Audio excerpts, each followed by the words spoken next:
Joining me now from Freeport, Bahamas is Benet Beneby. Benet, thank you so much for talking with us. I'm told that you've been distributing hot food, cooking for people there. How are you pulling that off under these conditions and in the aftermath of such a devastating storm? Yes, it is very devastating for our little island right now. We have no electricity. We have no running water at the moment.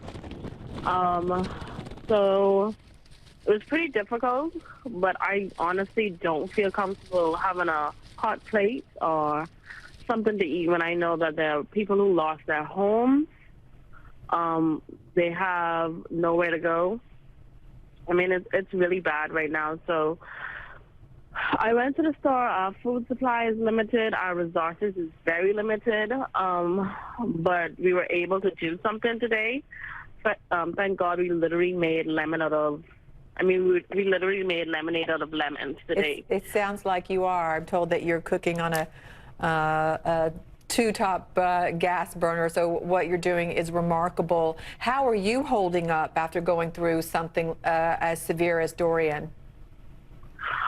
Well, I'm so grateful that I'm blessed that where I live on the South Shore, so I was probably the only side that wasn't affected by the storm.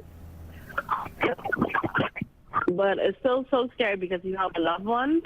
It's a very small island, so you know everyone. So to hear that story where they were flooding, and then I had family members and friends who had to come to my house for safety because their house were flooding. They were in the attic and they had to run to my house for safety. It's very scary. I can certainly understand. As you're speaking, we're seeing aerial footage of Freeport and the destruction there. What are you hearing as far as aid that's coming in from the government, the response, and when will that get there? This is the problem. I have not seen the government do nothing much. I have seen our people help more than the government.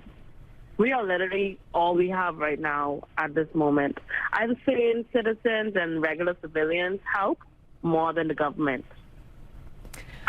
People came on their own jet skis, risked their lives while their own homes were flooding to help other people before the police came, before government came, before we could get real enforcement. And it's crazy to say the very least. So well, all I can say is that we're actually helping each other.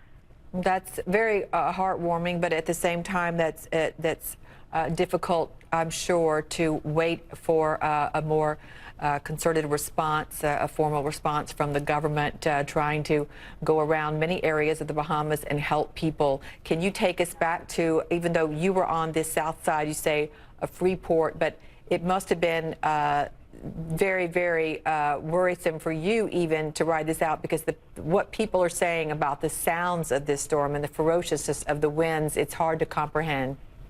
It was crazy. It was insane. Like, I was scared because we got a lot of force winds. So I only could imagine. I was probably one of the very few persons, like I said, that was spared from the flooding. But we still got a lot of winds. But I dare not to even complain because I'm so blessed. Absolutely. To even have a home right now, even within the conditions, I still have a home that I can go to. Not many can say that right now. Well, we appreciate you sharing your story with us and what the situation is, and they're very thankful to have someone like you there cooking hot food for them. Benet Beneby, we wish you the best and your friends and family the best. Thank you, and take good care. Thank you so much for even listening to us.